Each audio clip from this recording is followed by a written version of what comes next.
நிஜமாவே இந்த மகாநதி சீரியல் வந்து விஜய் வந்ததுக்கப்புறம் தான் அந்த சீரியலை நான் பார்க்க ஆரம்பித்தேங்க.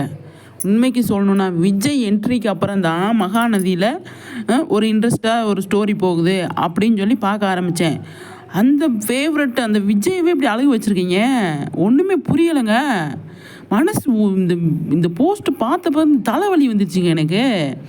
அந்த பையனோட நம்ம அவ்வளோ பக்கத்தில் போய் அந்த பையனை ரசித்து சீரியல் அவ்வளோ இன்ட்ரெஸ்ட்டாக பார்த்துக்கிட்டு இருக்கோம் நம்ம. ஆனால் இந்த பையன் இப்படி தாத்தா மடியில் படுத்துட்டு அழுகிற அளவுக்கு என்னங்க ஆச்சு? இந்த காவேரி ஒன்றும் புரியலையாங்க.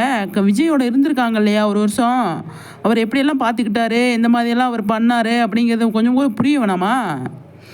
அதை விட்டுட்டு அவங்க ஃபேமிலி என்ன சொன்னாங்க ஒன்றும் தெரியலையே. அவங்க ஃபேமிலிகிட்ட போய் இவங்க என்ன சொன்னாங்க அப்படின்னு தெரியல. இவர் எது வாயை விட்டாரா, இல்லை பசுபதி வந்து எதாவது குட்டையை கிளப்பி விட்டாரா அப்படின்னு தெரியல. இருந்தாலும் என் மருமையனை பற்றி எனக்கு தெரியும் அப்படின்னு தானே அவங்க சொல்லணும். காவேரி என்ன சொல்லணும், விஜயை பற்றி எனக்கு தெரியும், நீங்கள் அவங்கவுங்க வேலையை பாருங்கள், நான் வந்து இப்போ என்னோடய வாழ்க்கையை வாழ்கிறதுக்கு எனக்கு தெரியும் அப்படின்னு தானங்க சொல்லியிருக்கணும். இப்படி பண்ணிட்டாங்கங்க. போச்சு, தாத்தாவாலேயே ஒன்றும் பண்ண முடியல. அதான் தாத்தாவே ஃபீல் பண்ணி விஜய்க்கு ஆறுதல் சொல்லிகிட்டு இருக்காரு. எல்லாமே போச்சுங்க. நான் மகாநதி இந்த பையன் என்ன இப்போ உண்மையாக விஜய் பாவங்க. விஜய்க்காக தாங்க, விஜய் வந்ததுக்கப்புறம் தாங்க நான் சீரியலே பார்க்க ஆரம்பித்தேன். என்னங்க மகாநதி சகோதரிகள் கதைன்றீங்க, இடையில அந்த பையன் அன்பான பையனை இப்படி விட்டுட்டு போயிட்டீங்களே. போங்கங்கிட்டு டைரக்டர் சார், இந்த போஸ்ட்டை ஏன் சார் போட்டீங்க?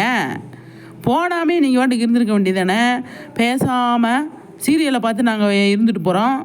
போஸ்ட்டை போட்டு மனசு வலிக்குதுங்க, நிஜமாக மனசு வலிக்குது. ஒன்றுமே பண்ண முடியலங்க. போஸ்ட்டை பார்த்துட்டு நிஜமாக எனக்கு தலைவலி வந்துருச்சு. என்ன நடந்திருக்கும், ஏது நடந்திருக்கும் ஒன்றுமே புரியலைங்க. போங்கங்கிட்டு